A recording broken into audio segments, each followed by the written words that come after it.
네, 시청자 안녕하십니까. 세상을 바꾸는 시민 언론 민들레 더 탐사가 함께하는 시사 톡톡입니다.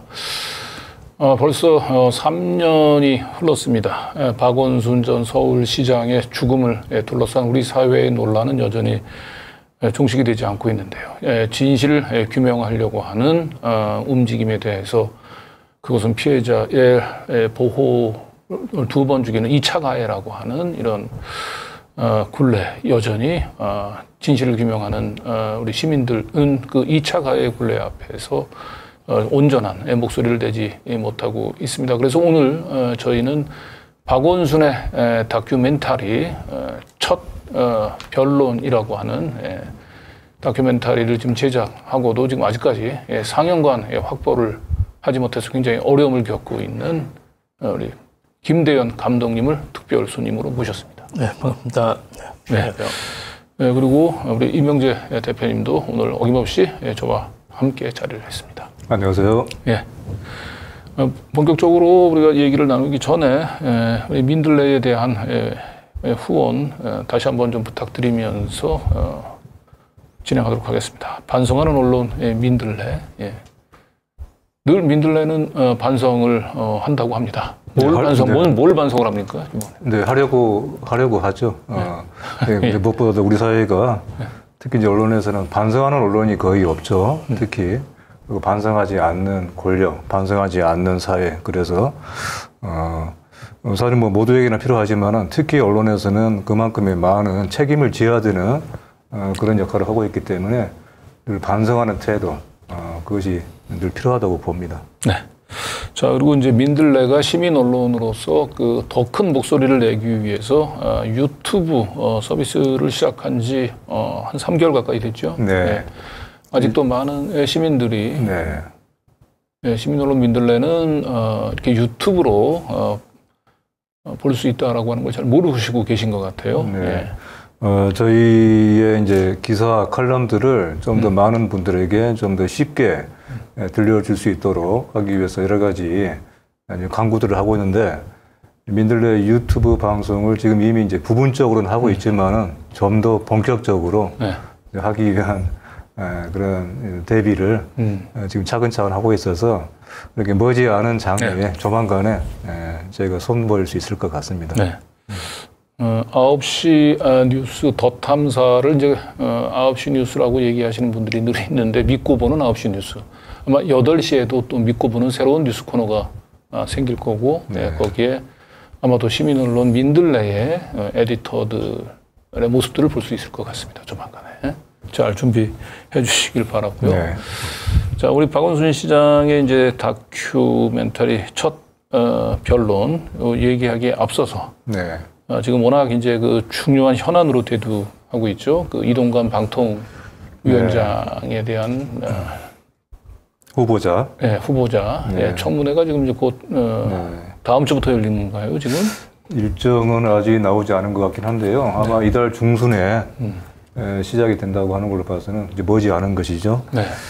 어쨌든 이제 그야말로 기어코 지명을 했잖아요.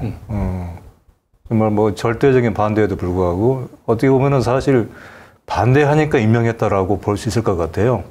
반대가 심하면 심할수록 더 적격자라고 본 것 같아요. 지명을 했고 청문회를 앞두고 있는데, 아마 청문회에서 어떤 절대로 임명돼서는 안 된다라고 하는 이런 그 증거들이 나오고, 또 국민의 여론들, 또 야당의 많은 그런 어떤 근거가 있는 그런 어떤 그 많은 그 논거들이 나오더라도 아마 또 다시 한번 기어이 임명을 강행하지 않을까 싶은데, 근데 지금 방통위장 정식 임명도 하기 전에 방통위가 바쁘게 돌아가고 있죠.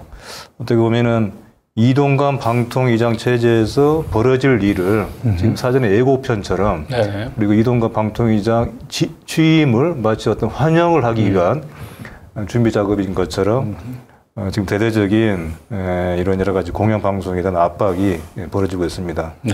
방통위에서 지금 KBS하고 MBC 그 이사회 이사장들을 지금 해임하기 위한 절차에 착수 한 것 같습니다. 했죠.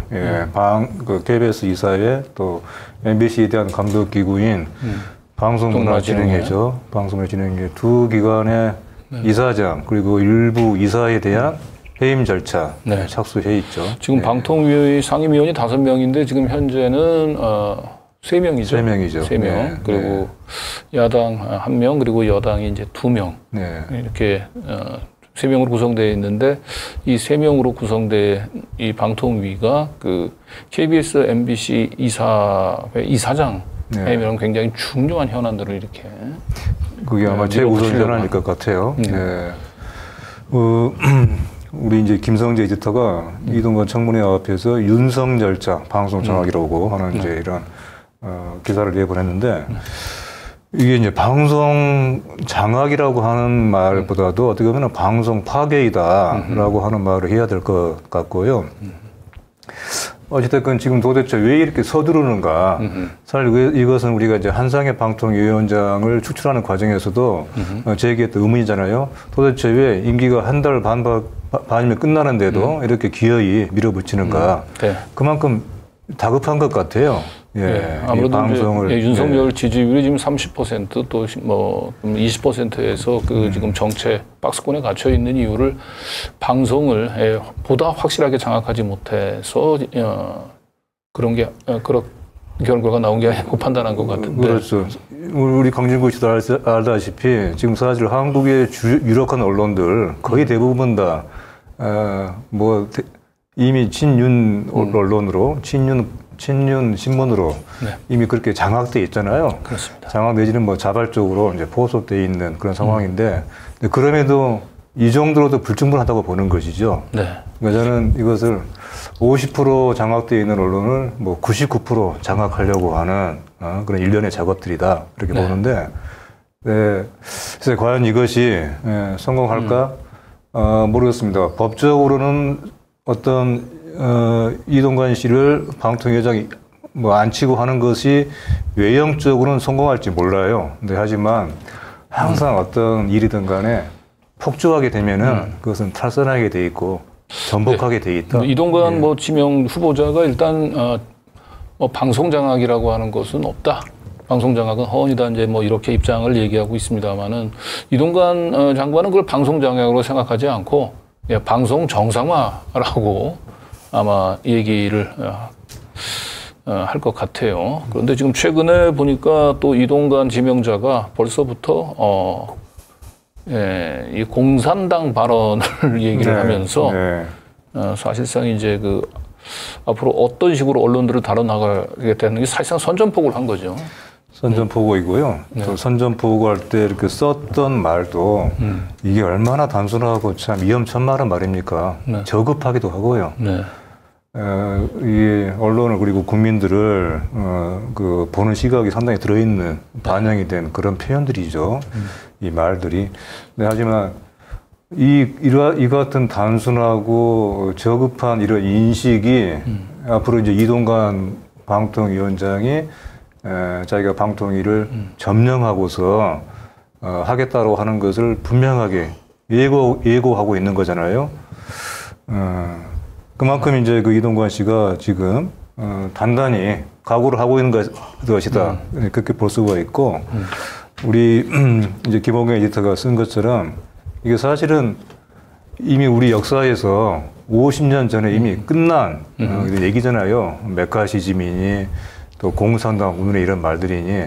그런데 지금 이동관 씨가 아주 무모하게도 이 같은 과거에 이미 죽어버린 낡은 어떤 이런 그 말들, 낡은 이런 생각의 이런 그 사고 방식을 되살리고 있는 것이죠.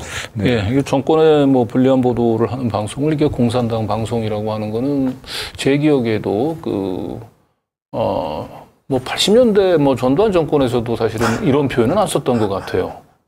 그러니까 이거는 사실은 뭐 거의 시대를 뭐 박정희 정권, 위신 정권 이전으로 뭐 회귀를 하는 게 시계를 거꾸로 돌리려고 하는 게 아닌가 생각이 듭니다만은. 네. 어쨌든 이동관 지명자가 이 지금 본인을 둘러싼 엄청난 반대 여론이 있다는 걸 잘 알면서도 결국은 이 정권의 비판적인 보도를 하는 방송을 이제 공산당 방송이라고 얘기하는 건 너희들의 반대는 나는 전혀 신경 쓰지 않겠다. 내가 오로지 신경 쓸 것은 대통령실에 있는 V1과 V2 두 분뿐이다. 네. 나에게 가장 중요한 건 내년 총선에서 안정적인 과반 의석을 확보하는 것이다. 네. 뭐 이런 예전에 그 MB 때 그 방통위원장을 했던 그 최시중을 우리가 이제 그 언론 노조에서 부르던 말이 있었잖아요. 방통대원군이라 그랬는데. 대군, 방통대군. 방통대군. 네. 네. 근데 지금 이동관 우리 지명 후보자는 그걸 등가하는 것 같아요. 네. 방통마왕인가요? 마왕. 방통마왕. 네. 네. 근데 어찌 됐건요. 참 이제 이런 식의 말들이 이렇게 나오게 되면은요, 이게 이제 언론들을 향한 말이잖아요. 네. 근데 이동관 씨가 이런 말을 이렇게 버젓이 할 수 있었던 것은 이런 말들을 그냥 중계방송 하는 거예요. 대부분의 언론들이. 그렇습니다. 예. 그러니까 논란으로조차 삼지 않습니다. 그런데 다른 많은 언론들에서는 이건 정말 그러나 맹렬하게 송토를 하고 도대체 당신 같은 이런 사람이 어떻게 방통위원장으로 감히 욕심을 내느냐. 이건 보통의 언론이면은, 보통의 상식을 가진 언론이면은 이거 그냥 가만히 둬서는 안 되는 네. 그런 발언이거든요. 그런데 과연 그 같은 비판이 얼마나 나왔는지 뭐 일부 신문을 제외하고는 볼 수가 없었죠. 네. 예. 좀 안타까운 일이긴 합니다만은 지금 이제 언론사가 이제 전반적으로 그 80년대 직접 그 이 군부 독재를 이제 경험하지 못했던 세대들이 이제 언론사의 이제 그 주요한 이제 간부들이 이제 됐어요. 그러다 보니까 뭐 이런 표현이 어떨지 모르겠습니다만 직접 이 군부 독재에 맞서 싸웠던 경험이 없고 어떻게 보면 이제 민주주의의 이제 무임승차 했었던 이제 젊은 기자들이 이제 언론사에 이제 주축이 됐는데 그러다 보니까 이 방통위원장 같은 사람이 얘기한 이 공산당이라는 발언 그리고 이 검찰 권력을 활용한 이 독재 부분들에 대해서 너무 둔감한 게 아닌가 이제 그런 안타까움이 좀 있는 것 같습니다.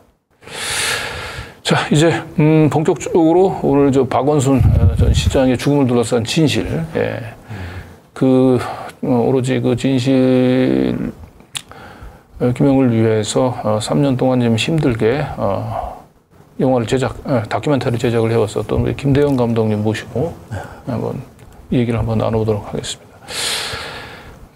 한겨레 그에 앞서서 한겨레 신문에서 이 박원순 그 다큐에 대해서 이제 사설을 내놨는데요. 그 3년 전이나 지금이나 그 한겨레 논조는 전혀 변한 바가 없는 것 같습니다. 네. 그러니까 오늘 우리 김대현 감독님을 모신 이유를 좀 설명해주는 우리 민들레의 글인데, 네. 저건 지난번에 이번에 우리 박원순 다큐를 개봉할 계획을 네. 밝히는 그런 기자회견을 가진 것에 대해서 다음날에 그 많은 언론들에서 그걸 이제 비판을 하고 다큐 개봉은 해서는 안 된다라고는 그런 기사들을 많이 실었죠. 네. 근데 그게 이제 한겨레 신문조차도 저걸 사설로까지 쓴 것을 보고 제가 거기에 대해서 저걸 좀 비판을 한 것인데, 네. 이게 저는 이제 일종의 저 박원순 다큐의 내용에 대한 지지 여부를 떠나서 어떤 하나의 질문할 권리, 예? 우리가 뭔가 어떤 진실을 밝히고자 하는 용기를 내는 것에 대해서 우리 사회가 어떤 태도를 보여야 할 것인가에 대한 얘기를 하고 싶었어요. 이를테면은 지금 이제 2차 가해를 얘기하지 않습니까? 이건 사실상 진실에 대한 2차 가해일 수가 있는 것이죠. 근데 다른 신문도 아니고 이게 한겨레 그 신문에서 이 박원순 다큐 진정 명예 회복을 원한다면 개봉을 철회해야 된다.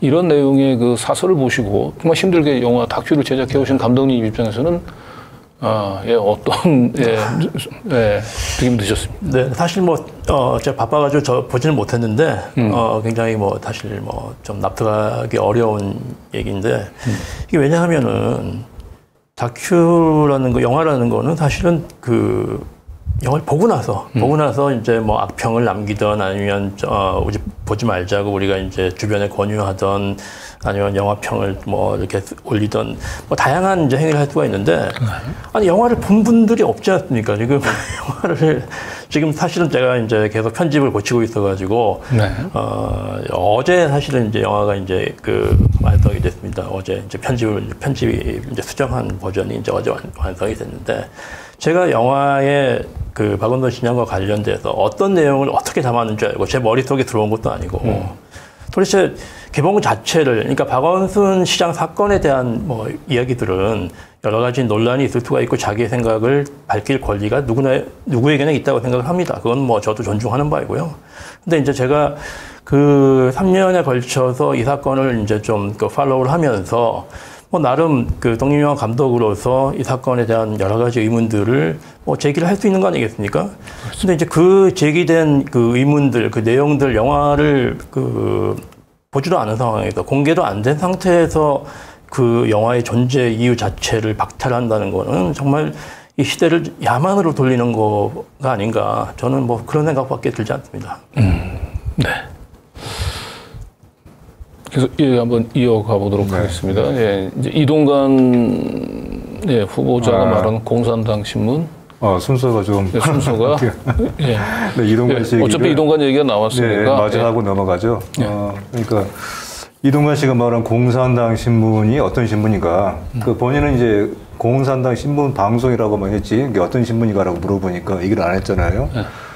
근데 이동관 씨가 이제 얘기한 공산당 신문과 방송에 들어맞는 조건에 해당되는 신문을 굳이 찾자면은, 사실 그건 다른 어디보다도 가장 많은 가짜 뉴스를 내는 것으로 또 이것은 시민들의 어떤 그 생각만이 아니고 예컨대 언론중재위원회에서의 그런 중재 권고 결정이 있거든요. 그래서 실적을 보더라도 일정 부분 확인되듯이 그건 C일보 아닌가, 조선일보가 아닌가. 공산당 신문이 경산당 신문이 아니고 경산당 신문. 네. 이동관 씨가 이제 조선일보 같은 신문을 인정하지 않겠다. 이런 얘기를 한 것이 아닌가 싶어요. 그렇게 선의로 해석을 하고 싶네요. 예, 그런, 여기 우리 박순찬 화류에게 이제 그 만평에서 돌아온 올드보이 이동관에 대해서 흐뭇한 미소를 짓고 있는 우리 MB의 모습들 그리고 있네요. 그렇죠. 이동관 씨와 이동관 씨가 아마 이거는 이제 단순하게 대통령으로서가 아니라 주군으로 모셨던 주군, 아마 주군과 가신의 관계가 아니었을까요? MB 정권 때의 어떤 그 권력자 대통령과 그 주변의 무리들과의 관계는 이동관 씨의 그야말로 금이 환영이잖아요. 한편으로 그리고 이제 그걸 흐뭇하게 바라보고 있는 이명박 씨의 모습인데 정말 이게 많은 사람에게는 참 기가 막힌 장면인 거잖아요. 이게 단순하게 어떤 과거에 어떤 논란이 있는 인물의 귀환 정도가 아니라 MB 정권 때 5년 동안에 이미 나라를 그야말로 아주 벼랑 끝으로 몰고 가고 아주 그 망가지게 했던 그런 전과가 있는 사람들이지 않습니까? 네, 근데 어떻게 보면 사실 언론 장악의 그 모든 사전 정지 작업, 이건 사실 이명박 정부 때 해놓은 거거든요. 사실 박근혜 정권이나 윤석열 정권은 그런 점에서 사실 이명박이 엄청난 빚을 지고 있는 거죠. 그래서 그 언론 장악의 특히 종편 출범을 통해서 완벽하게 그 기울어진 운동장을 만든 이동관이 다시 윤석열 정권이 위기에 처한 지금 윤석열 정권을 구원투수로 지금 이제 등판을 한 건데 그런 차원에서 이 만평이 보여주는 의미가 좀 있는 것 같습니다. 그렇죠. 그러니까 이제 MB 정권 때의 그런 언론 정책, 언론 장악, 언론 점령 이런 것이 이를테면 지금 윤석열 정권에게는 하나의 교과서가 되고 있는 거잖아요. 그리고 그 교과서, 교본을 더욱더 윤석열 정권에 맞게 더욱더 이것을 진화된 판으로 아마 더욱더 확대할 겁니다.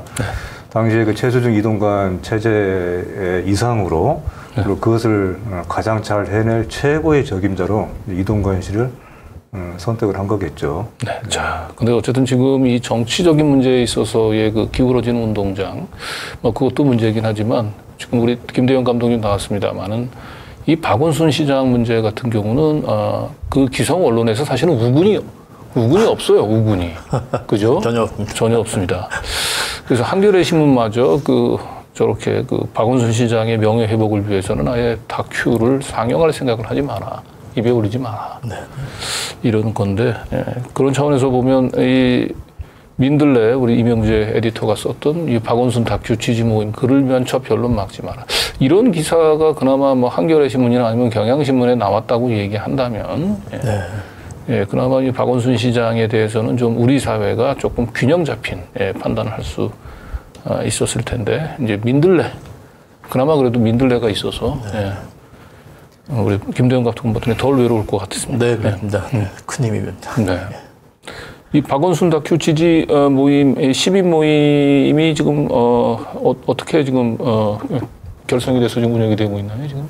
지금 뭐 사실 지금 결정된 지는 얼마 안 되는 걸로 알고 있고요. 저도 자세한 내용은 뭐 잘 모르겠습니다만은 이게 워낙 이 상영 자체를 저지하는 폭력적인 움직임들이 너무 많아가지고 예를 들어서 이제 저희가 개봉도 아니고 지금 시사회 후원자들 대상으로 이제 어디 지방 지역마다 가서 이제 그 시사회를 하려고 하는데 그 극장에 이제 전화를 걸어가지고 이제 압력을 뭐 가한다든지 이런 식으로 이제 너무 이제 그 부당한 그런 간섭행위, 상영 방해 행위가 많아가지고 그래서 이제 뭐 그런 분들만 있는 게 아니라 다큐멘터리를 이제 지지하는 분들이 이제 자발적으로 모여가지고 지금 뭐 굉장히 벌써 뭐 한 2, 3일 만에 몇천 명 모이셨다고 3,000명 이상 3,600명? 네. 그제 기준으로 3,600명이었습니다. 네, 그렇게 들었습니다. 네.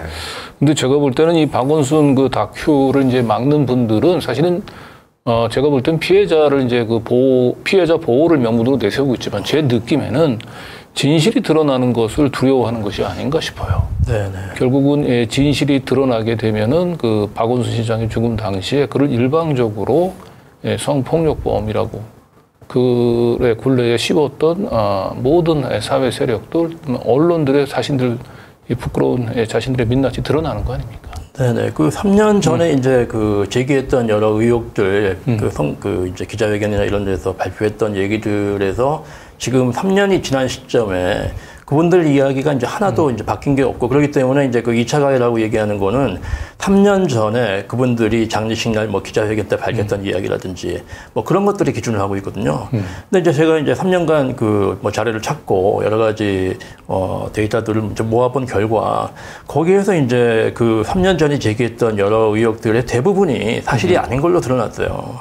그러면은 중간중간에 예를 들어서 어느 부분은 우리가 잘못했다. 그러나 뭐 그럼에도 불구하고 어떻다. 이런 식으로 이제 대화가 진행이 돼야 이게 이제 어떤 그런 생산적인 어떤 논의가 가능할 텐데 그분들이 3년 전에 제기했던 걸로 지금 계속 그 프레임으로 이제 2차 가해를 얘기를 하니까 그냥 뭐 사실 어떻게 보면은 우리는 너를 인정하지 않겠다. 존재 자체를 인정하지 않겠다. 박원순의 존재 자체를 인정하지 않겠다. 뭐 그렇게밖에 볼 수가 없는 거죠. 그럼 우리 이제 이 박원순 다큐를 준비하시는 분이 뭐 박원순이 그렇다고 해서 모든 면에서 뭐 지구 지순하다든지 뭐 순결하다든지 그런 걸 주장하시려는 건 아니지 않습니까? 그럼요. 일단 김재련 변호사가 이제 계속 지금 최근에 이제 몇 개월간 계속 주장을 하는 바가 국가기관에 의해서 이제 이미 결론이 난 거다라고 얘기를 하는데 사실은 유죄, 무죄의 기준에서 본다면, 형법상 기준으로 본다면 사실은 가려진 게 아무도 없죠. 왜냐하면은, 박원순 시장 본인이 이제 사망했기 때문에 사실 공소권 없음으로, 사실 유죄, 무죄를 가릴 수 없는 상황에서 종료가 된 겁니다. 근데 이제 국가기관이라고 얘기하는 게 이제 국가인권위원회를 얘기를 하는데, 국가인권위원회에서 박원순 시장의 모든 제기된 혐의를 인정한 게 아니에요. 사실은 대부분의 혐의를 부인했습니다. 대부분의 혐의를 부인했고, 그 다음에 이제, 고소인 측에서, 비서실 사람들 20명을 이제 방조 혐의로 이제 고발을 했는데, 그분들 다 혐의 없음으로 나왔어요. 다 무죄예요. 그렇죠. 그럼 결국은 제기된 모든 의혹들 중에서 결국 인권위원회에서 인정한 두 가지 사실이 뭔가 하면은 이제 네일 아트 한 손을 만졌다.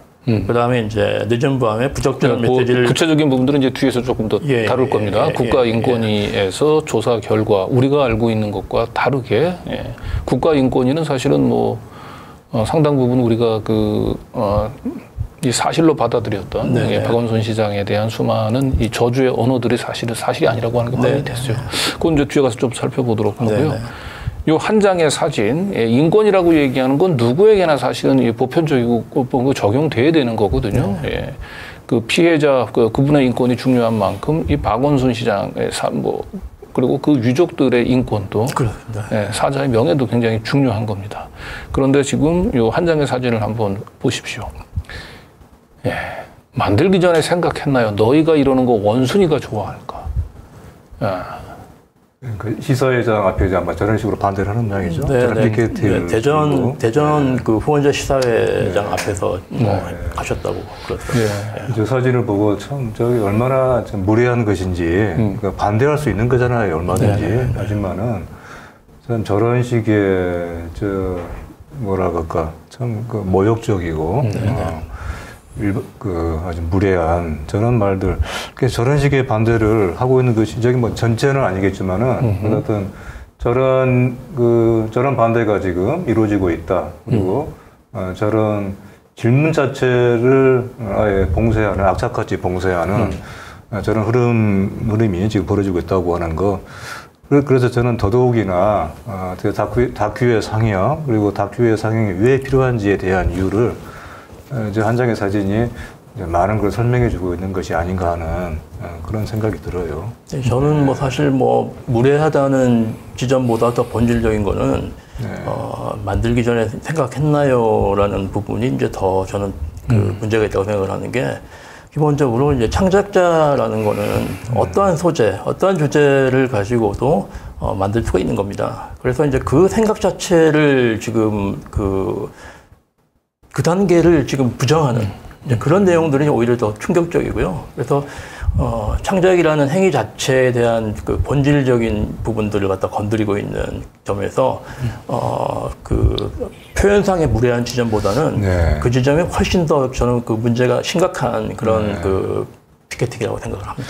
근데 이제 실제로 사전에 생각을 많이 하셨겠죠, 당연히 이 소재에 대해서. 그리고 이제 이 전체적인 이 사안의 이른바 박원순 시장 사건의 이런 전말에 대해서 나름대로 많은 걸 수집하셨겠죠.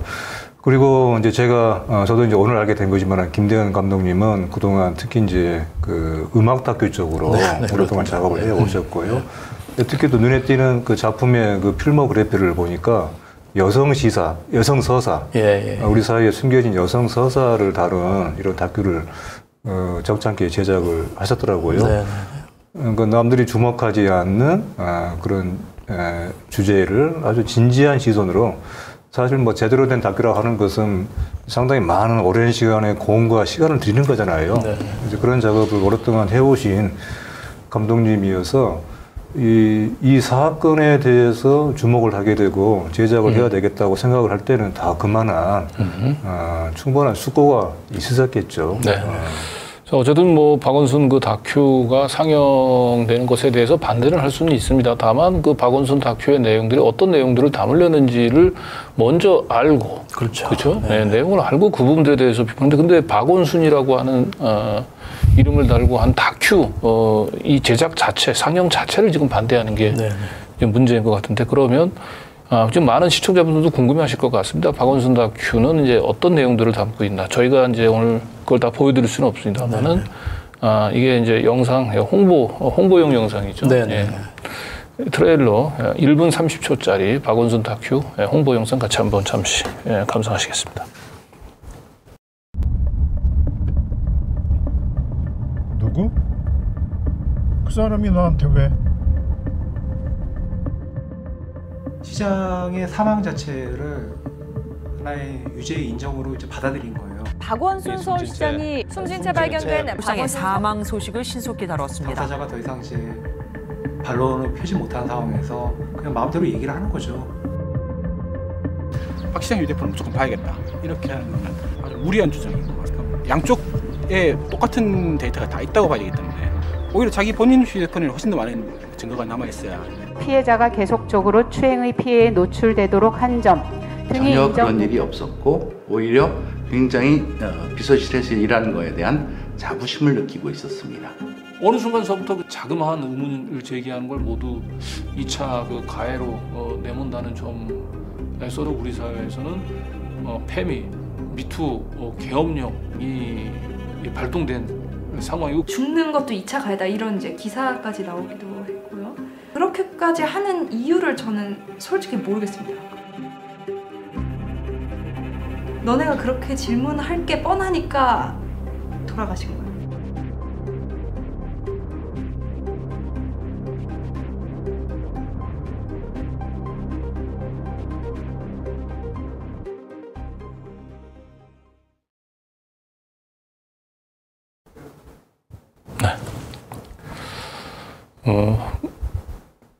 네, 이제 1분 30초 영상을 통해서 가장 박원순 시장의 이제 마지막 그 CCTV에 잡혔던 모습도 나오고, 그리고 뭐 김재련 변호사 그리고 우리 비서실장 있었던 분도 있고, 뭐 우리 마지막 그 저희 더 탐사 그 가짜 미투 시리즈에 출연했었던 또 우리 권지현 작가, 권윤지 작가, 윤지 작가도 출연하고 그랬네. 어땠습니까, 우리 이명지 대표님은 그 1분 30초 영상을 보면서 저 다큐를 제작에 참여하고 또 제작에 뭔가 좀 뜻을 모은 사람들이 지금 얘기하고 싶었던 것이 저 짧은 필름 속에 나타나고 있는 것 같아요. 어떤 말은 답답함, 도대체 말 자체를 꺼낼 수 없게 하는 말을 막는 이런 상황에 대한 한편은 답답함, 그리고 하지만 우리가 뭔가 여기서 최초의 일성을 아무튼 내질러야 되겠다. 그러지 않고는 이것은 영원한 침묵에 갇힐 수밖에 없다. 하는 어떤 그런 의지 같은 것이 좀 같이 보이네요. 제가 그때 이제 인터뷰할 때 그 페미 미투 계엄령이라고 하는 표현을 썼는데, 뭐 정확한 표현이에요. 그죠? 그때나 지금이나 여전히 오히려 더 지금 강화되고 있는 게 아닌가. 아, 그렇습니다. 그러니까 뭐 침묵하는 것도 2차 가해라고 하는 얘기가 나올 정도고, 중요한 건 그 말도 안 되는, 어떻게 보면 그건 거꾸로 그것이야말로 그런 폭력이 아닌가 싶거든요. 침묵을 강요하고 그 나라의 진실에 대해서 그 취재하고 보도하고 그걸 진실을 다가가려고 하는 걸 전부 다 2차 가해라고 프레임에 쌓이는 거야말로 진짜 폭력이 아닌가 싶은데, 중요한 건 지금 이렇게 1분 30초의 영상을 통해서 보지만 박원순의 진실을 갈구하시는 분들은 이 다큐멘터리를 꼭 보고 싶어 하고, 또 반면에 아까 얘기했습니다만 진실이 드러나는 걸 두려워하는 쪽에서는 어떤 식으로든지 이 다큐의 상영을 지금 막으려고 하는 것 같은데, 그런 차원에서 지금 서울시가 보도자료를 배포를 했죠.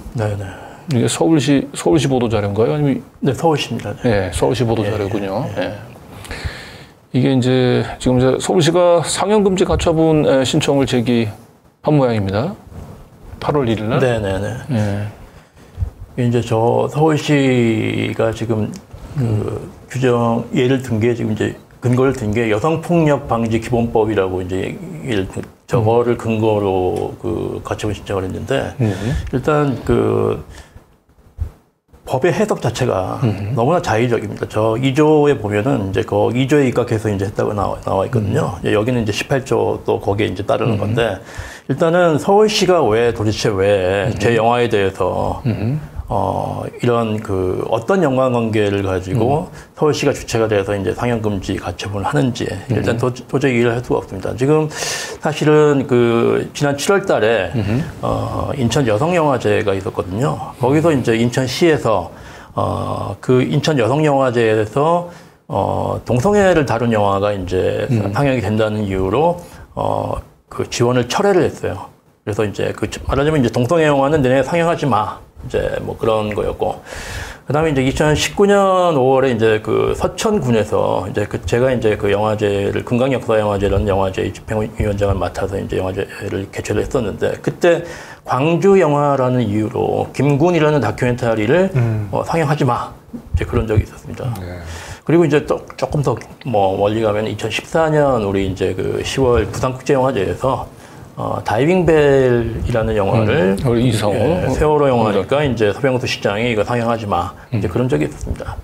지금 어떻게 보면은 그런 부산이나 지금 서천군이나 인천시에 이어서 제가 볼 때는 이제 같은 맥락이 아닌가. 서병수 당시 새누리당 부산시장, 그다음에 서천군 같은 경우에는 당시 이제 자유한국당 군수였고 인천 현재 이제 국민의힘 그 시장이죠. 지금 그러한 관점, 정치적인 관점이 아니고서는 도저히 이제 이해가 가지 않는 서울시가 이제 지금 어떤 자기가 이제 이 영화하고 직접적인 관계가 있어가지고 이런 그 상영 금지를 요청을 하고 그러는지 저는 뭐 납득할 수가 없습니다. 예. 근데 지금 중요한 건 이 서울시가 그 가처분을 제기를 하면서 이 다큐의 어떤 내용들이 이게 피해자에게 그 2차 가해 위험이 있으니까 이 부분들에 대한 방송 상영을 하지 못하게 해달라. 또는 해당한 내용들은 좀 삭제해달라. 이제 이런 식으로 사실은 이제 제기를 해야 되는 거잖아요. 네네. 그냥 무턱대고 그냥 박원순을 이름으로 한 그 박원순을 소재로 한 다큐는 이건 상영해서 안 된다라고 얘기하는 거는 이거야말로 이미 우리 사회에서 오래전에 폐지했었던 이건 사전 검열 권력을 행사하는 거잖아요. 네, 그래서 검열이죠, 이건. 네. 네. 개인적으로는 사실은 이제 그 서울시의 그 보도 자료를 보면서 그 2021년이죠. 그러니까 대선을 앞두고 김건희 7시간 그 녹취록 그 방송을 MBC에서 이제 하는 예고가 나가자마자 바로 김건희 씨 쪽에서 이제 이게 방송금지 가처분을 제기를 했거든요. 몇 번의 이제 법원의 판단이 있긴 했습니다만 최종적인 법원의 판단은 그 방송하려고 하는 내용 중에 아주 극히 사생활, 공적인 관심사하고 상관없는 사생활 부분들은 제외하고 나머지는 전부 다 방송을 하도록 하고 어떤 구체적인 내용에 대한 언급 없이 방송 자체를 막는 것은 사전 이건 검열에 해당된다. 위원회 소집했다. 이렇게 판정을 했거든요. 저는 또 우리 사법부가 그때 판정할 때의 생각, 그때의 법리적인 판단이 달라지지 않는다고 한다면 이런 서울시의 사실상 사전 검열권의 행사와 같은 이건 법원을 상대로 사전 검열권을 행사해달라는 거죠. 그렇죠. 법원에서 좀 이 부분들에 대해서는 좀 준엄한 판단이 좀 있기를 바라는데 중요한 거는 지금 이 패미와 미투와 관련해서는 이게 계엄령 상황이거든요. 판사들도 굉장히 이제 그 눈치를 보는 그런 상황인 것 같아요. 그래서 마치 이제 이 부분들에 대해서 박원순 시장 쪽의 이 얘기를 손을 좀 들어준다고 하면은 그냥 바로 그냥 이 성인지 감수성이 떨어지는 판사라고 하는 낙인이 찍히거든요. 그 공포감을 과연 얼마나 이기고 판사분이 제대로 된 판결을 할지 한번 좀 지켜봐야 되겠습니다. 많이 좀 걱정이 좀 됩니다, 이게. 근데 이제 사실 뭐 제 입장에서는 제 영화를 좀 보고 판단을 한다면은 저는 뭐 도저히 이제 상영 자체를 막는 그런 일은 일어나지 않을 거라고 저는 이제 확신을 하고 있습니다. 만약에 이제 영화를 안 본 상태에서 정치적 판단을 한다면은 뭐 의외의 결과가 나올 수 있겠습니다만은 만약에 이제 제 영화를 충분히 이제 보고 판단을 내린다 그러면은 이거를 막을 수 있는 뭐 그런 방법은 없을 거라고 생각합니다. 그리고 여기 보면 또 서울시의 이제 보도자료에 은근슬쩍 상영금지 가처분이 인용되지 않는다면은 성폭력 사실을 어렵게 고백한 피해 여성들의 권익 보호에 상당한 악영향을 미칠 수밖에 없다라고 해서 마치 이제 저것만 보게 되면은 박원순 시장이 이제 성폭력을 행사한 것처럼. 근데 이건 국가기관의 조사를 통해서도 성폭력 사실은 어디서도 인정된 바가 없습니다. 근데 저런 거야말로 박원순 시장 사자에 대한 명예훼손이자 2차 가해가 아닌가 싶습니다. 그렇습니다. 분명히 이제 영호의 잘못된 사항이죠. 성폭력 또 다른 몇 가지 이제 그런 단계의 구분이 있잖아요. 좀 교묘한 자료네요. 그리고 그 밑에 보면 이제 그래서 이제 슬쩍 이제 사법부하고 국가기관이 이제 피해자에 대한 성희롱을 인정을 했다. 그래서 그 성희롱을 인정한 국가기관의 판단을 정면으로 부정하는 내용을 담고 있다고 하는데 정작 지금 이 다큐에서 어떤 내용들이 그걸 부정하는지 부분들이 적시가 안 돼 있지 않습니까? 제가 감독이지만 뭐 저 내용을 잘 이해를 못 하겠습니다. 어느 지점을 얘기를 하고 있는 건지. 뒤에서 살아보긴 하겠지만 뭐 국가인권위에서 성희롱으로 인정한 부분들을 이거는 성희롱이 아니다 뭐 이렇게 뭐 얘기하고 뭐 그러시려고 하는 건 아닌 것 같습니다만. 조사 내용에 대한 이의 제기는 있죠. 조사 내용에 대한 조사가 왜냐하면 이제 이게 어떤 국가인권위원회는 법적인 판결을 내리는 기관이 아니라 지금 이제 그 요청이 있어가지고 이제 그 부분을 직권 조사를 한 거잖아요. 근데 이 조사라는 게 이제 뭐 법원의 판결처럼 1심, 2심, 3심이 있는 게 아니고 저때 한 번에 이제 조사 결과 발표로 이제 사실은 끝났는데 그 기간이 사실 굉장히 짧죠. 7월 달에 이제 직권조사를 그 여성단체 쪽에서 요구를 해가지고 8월부터 시작을 해서 1월에 발표를 했는데 사실은 이미 이제 9월 정도에 이미 이제 최영희 인권위원장은 그 언론사와의 인터뷰에서 사실은 뭐 박원순 시장을 거의 그 성희롱범으로 낙인 찍은 듯한 발언을 하죠. 우리가 이제 박원순을 딛고 뭐 일어서야 한다는 내용의 이제 인터뷰를 이제 했는데 어쨌든 굉장히 짧은 기간 안에 이루어진 조사라서 굉장히 이제 허술한 부분이 많아가지고 그 부분을 이제 제가 이제 보충해서 취재를 해서 인터뷰를 담고 그런 내용들이 담겨져 있거든요. 그러면 오히려 귀담아 들을 만한 거를 국가기관에서 못한 거를 뭐 제가 했는데 한번 그 자료를 그렇죠. 예 오히려 볼 필요가 있지 않나 저는 뭐 그렇게 생각을 합니다. 네. 제가 이제 그 김건희 씨하고 양재택 두 사람의 이제 그 동거설과 관련한 명예훼손 사건으로 그 조사를 받고 있는 과정에서 제가 했던 얘기도 그거거든요. 그 수사관이 했던 얘기는 아니 이미 양재택 동거설 부분들은 대법원에 가서도 다 이제 허위 사실로 판정이 났는데 그러면 그 대법원의 판결을 부정하는 그런 보도를 하게 되면 그거야말로 명예훼손 아니냐. 이렇게 물어서 진실은 대법원의 판결은 존중하지만 진실을 대법원이 독점할 수는 없는 거다라는 얘기를 했잖아요. 수많은 이 대법원의 그 판단을 할 때 그 미처 보지 못했던 살피지 못했던 수많은 진실을 통해서 그 양재택하고 동거서는 저는 어떤 방송에 나가도 자신 있게 얘기할 수 있거든요. 네, 그건 사실입니다. 그걸 부인할 수가 없어요. 예. 똑같은 거겠죠. 여기 서울시는 이미 국가인권위 또 일부 뭐 사법부에서도 뭐 피해자에 대한 성희롱 일부 인정한 거는 있긴 하지만 그거 자체로 박원순 시장을 향해서 그동안 우리 사회가 쏟아냈던 수많은 저주의 언어들이 다 진실이 될 수는 없거든요. 그러니까 지금 이제 행정법원에서도 이제 행정법원은 사실 저 내용에 대한 판단을 직접 내릴 수 있는 기관이 아니고 그 원고인 이제 그 강난희 여사가 제기한 거는 국가인권위원회가 이런 직권조사를 할 수 있는 적법한 그 기관인가에 대한 것들 이제 그런 내용들을 포함해 가지고 다른 부분에 대해서 이제 행정법원이 이제 판결을 이제 내린 거고 근데 이제 아이러니하게도 행정법원의 이제 그 성희롱 인정 근거 자체도 국가인권위원회의 저 성희롱 인정 저거를 근거로 이제 판결을 한 거예요. 근데 이제 그러면 가장 핵심적인 그 두 가지 국가인권위원회에서 인정한 것들이 그게 사실은 증거로서의 능력이 오염된 건데 그렇다면 다시 이제 원점에 와가지고 얘기를 할 수 있는 거고 지금 3년이 지난 지점에서는 오히려 이제 필요한 일이 아닌가라고 생각을 합니다. 자, 이렇게 그 서울시를 비롯해서 이제 온갖 뭐 공적인 기관 그리고 이제 언론에서 이 박원순과 다큐의 상영을 지금 막으려고 온갖 이제 지금 좀 여러모리를 하고 있는 가운데서 또 반면에 이 박원순 다큐를 반드시 상영관에 올려야 되겠다라고 한 뜻을 가진 시민분들이 지금 또 열심히 또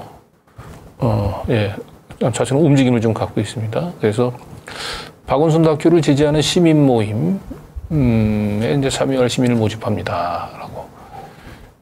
요게 원래는 사실은 이제 백인의 시민 모임으로 출발을 했죠. 네, 그런 것 같아요. 예, 워낙 이제 이 페미나 미투 계엄령 하에서 자기 이름으로 박원순 다큐 상영을 지지한다라고 얘기하는 분도 쉬운 일은 아니거든요. 그래서 처음에는 보니까 100명으로 목표 100명을 이제 목표로 시작을 했는데 지금은 이제 한 3,000명. 3,000명이 넘고 3,600명. 그게 이제 제가 이제 좀 전에 제가 좀 전에 화면에 보였던 그를 위한 첫 변론을 막지 말아라고 하는 그 쳤을 때 그때까지 집계된 것이 3,600명이었으니까 아마 지금은 알기 잘 모르긴 해도 거의 뭐 4,000명 넘지 않았을까 싶네요. 네, 계속 계속 늘어나고 있습니다. 늘어나고 있는 것 같습니다. 네, 그리고 박원순 다큐 시민 모임에 지금 이제 초기 발기인들 이름이 나오는 것 같아요. 제안자들 이름이 나오는데 여기에 제 이름이 저 강진구 저겠죠?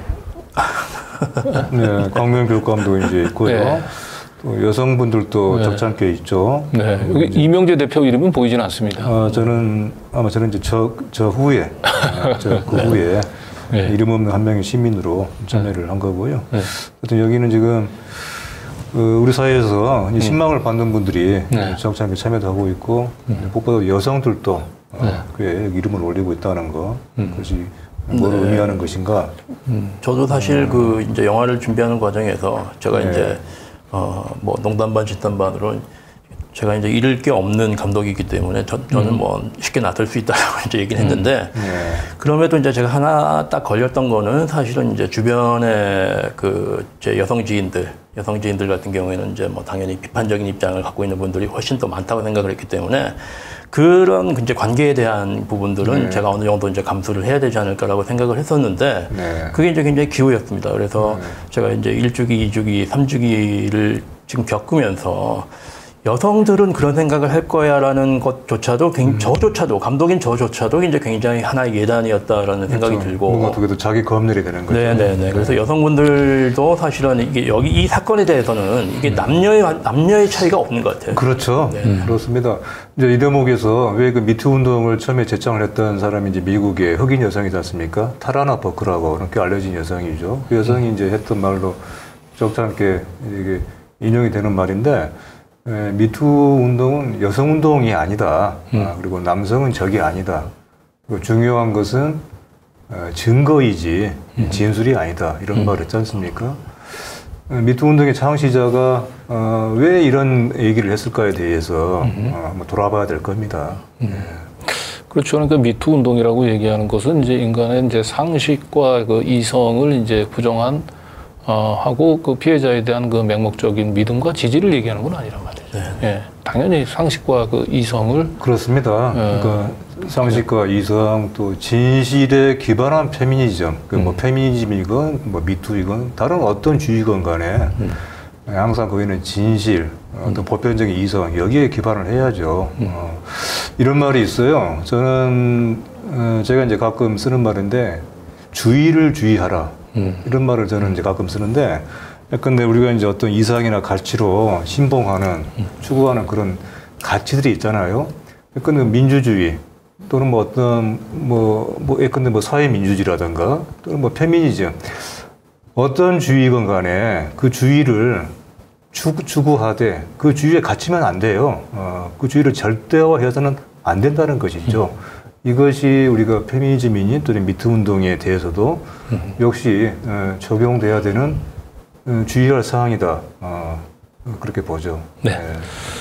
여기 박원순 다큐 지지하는 시민모임 제안자 중에 아주 제가 낯익은 이름이 많이 있는데 그중에 박재동 우리 저 화백 이분도 이름이 있는데 박재동 화백과 관련해서는 제가 참 개인적으로 할 얘기가 좀 많이 있죠. 좀 소개를 좀 해주셨으면 좋겠어요. 아니 그러니까 이제 사실은 바로 이거예요. 그 당시에 제가 이제 경향신문 기자로 있었고 그 미투 운동을 당연히 제가 그 반대할 이유는 없었습니다. 당연히 지지하는 입장인데 그 진실을 부정을 한 미투 운동이 돼서는 안 된다. 그리고 기자 입장에서는 피해자를 보호하고 그다음에 여성 인권들을 보호해야 된다는 건 당연히 중요한 가치긴 하지만 기자에게서 가장 중요한 것은 말 그대로 진실을 추구하는 그 정신이 가장 중요하지 않습니까? 피해자의 주장에 합리적인 의심이 들면 그 부분들이 맞는지 확인을 취재하고 하는 건 기자로서 당연히 해야 되는 일인데 박재동 화백 건 관련해서는 그 피해자의 주장이 굉장히 중요한 모순들을 내포하는 중요한 팩트가 수집이 됐거든요. 자기가 박원순 시장한테 주례를 부탁하러 갔는데 주례를 부탁하자마자 박원순 시장이 치마 밑으로 손을 넣어서 허벅지를 주물렀다. 이게 이제 끔찍한 이제 그 미투의 내용이었으니까 그 뒤에 바로 이 피해를 호송하는 여성이 그 직후에 박재동 화백에게 다시 이 주례를 부탁한 사실들이 확인이 됐잖아요. 그래서 물론 2차 다시 재차 주례를 부탁한 사실 자체로 그러한 끔찍한 가해 행위가 없었다라고 하는 거 우리가 얘기할 수는 없지만 상식적인 우리 공론의 장에 이러한 피해자의 주장이 모순되는 이런 팩트들이 있다라고 하는 걸 올리고 독자들 각자의 판단을 저는 맡기는 거죠. 그게 똑같은 상황이 이제 여기서도 사실 벌어지는데요. 그 이제 고소인 김잔디 씨가 이제 4년간 그 비서실에 이제 머물고 2019년 7월에 이제 비서실에서 나옵니다. 4년간 있다가 만약에 이제 본인의 주장대로 그렇게 이제 굉장히 그 긴 시간 동안에 어떤 그런 성적인 그 괴롭힘이 있었다고 한다면은 지금 저 같으면은 사실 다시 그 비서실로 돌아가거나 이제 박원순 시장을 만나 얼굴을 보고 싶지 않았을 것 같아요. 근데 2019년, 그러니까 7월 달에 나오고 나서 2달도 안 돼가지고 9월 달에 그 김전지 씨 동생의 이제 그 결혼식이 있는데 거기에 그 동생의 결혼을 축하하는 글씨를 써달라고 가서 부탁을 해가지고 글씨를 글씨를 받습니다. 이것만 봐도 어떻게 보면 굉장히 흡사한 맥락의 이제 그 행동들이 패턴들이 벌어지는 것 같아요. 근데 그런 이제 의문을 제기하게 되면은 이제 또 피해자다움을 또 강요하지 말라 또 새로운 또 벽이 또 기다리고 있어요. 근데 합리적인 대화가 안 돼요. 그런 부분에서 합리적인 의문을 제기하면 그것은 피해자다움을 강요하는 행동이다. 피해자의 입장에서 생각하지 못한다라고 얘기하는데 아니 다 피해자 입장에서 당연히 생각하죠. 피해자 입장에서 남성 우위의 문화라든지 그 남성 위주의 위계 질서 속에서 자신의 피해 사실들을 쉽게 토로하지 못하고 자신의 감정을 솔직히 토로하지 못하는 그런 여성들의 억압된 입장들을 분명히 이해를 합니다. 그럼에도 불구하고 우리가 그런 걸 모두 다 하더라도 상식적으로 이해할 수 없는 새로운 피해자의 주장에 배치되는 새로운 사실들이 확인이 되면 그 부분들에 대해서 의문을 제기하고 피해자 쪽에서 연대하려고 하는 사람들은 그건 이러한 사정들이 있었다라고 하는 걸로 반박을 하고 이러면서 훨씬 더 그 우리가 균형 잡힌 진실에 접근하고 있는 거 아닙니까? 그 과정 자체를 지금 완전히 차단하려고 하고 있기 때문에 더 이상 이제 대화의 진전이 이제 이루어지지 않고 있는 거죠. 그렇습니다. 피해자 중심주의라고 하는 말, 특히 이제 그 성 관련한 이런 사건에서는 굉장히 이제 우리 사회에서 또 합의되는 원칙으로 필요하죠. 근데 중심주의라고 하는 것은 결코 절대주의가 아니잖아요. 일방주의가 아니죠. 그리고 하나의 그 피해자 중심으로 생각한다고 하는 것이 결코 다른 쪽에 그것에 대한 반대편의 주장 또는 뭐 다른 얘기에 대해서 이걸 절대적으로 배격해도 된다라고 하는 배척해도 된다라고 하는 그런 명분이 될 수는 없습니다. 중요한 것은 그 양쪽의 주장과 주장 간이 공정하게 서로 주장이 되고 그런 가운데서의 피해자 중심주의, 성 관련한 사건에서의 특수성, 그것에 대한 적정한 고려 또는 최대치의 고려 그런 원칙이 필요한 것이지 어느 한쪽을 일방적으로 절대화하고 다른 반대쪽을 그야말로 철저하게 무시하고 침묵을 그러니까 발언을 용납하지 않는 그런 태도 그런 의미에서의 그 중심주의라고 해석해서는 그걸 너무나 왜곡하는 것이라고 봐야 되겠죠. 자, 어쨌든 박원순 다큐는 도대체 어떤 내용들이 담고 있는지 계속해서 많은 이제 궁금해하실 텐데요. 아까는 이제 저희가 1분 30짜리 홍보 영상을 보여드렸는데 조금 지금서부터는 주요한 내용들을 조금씩 더 구체적으로 한번 좀 소개를 해볼까 합니다. 그리고 박원순 시장의 그 안타까운 죽음과 관련해서 우리가 지금까지 한쪽에서 주장하는 쪽에 있는 사람들의 얘기만 들었는데 정확한 우리가 균형 잡힌 판단을 위해서는 반대쪽의 얘기도 좀 들어봐야 됩니다. 그래서 먼저 팩트 체크를 위한 이 박원순 다큐의 노력들이 어떤 내용들이 담겼는지 한번 같이 보도록 하겠습니다. 인권 변호사, 시민운동가, 서울시장 박원순. 그는 모든 사람을 변호했지만 정작 그를 변호하는 사람은 없었다. 이제 실체적 진실을 통해 그를 위한 첫 변론을 시작한다. 이게 아마 인트로 영상인 것 같아요. 네네. 저기는 이제 그 다큐멘터리 영상은 아니고요. 그 별도의 이제 유튜브 영상의 이제 인트로 부분에. 다음 볼까요? 이제 가장 많은 분들의 뇌리에 깊게 박혀 있는 이 사건이 무르포 사건인데 이 무르포 사건에 대해서 다큐는 어떤 식으로 접근하고 있는지 한번 보도록 하겠습니다.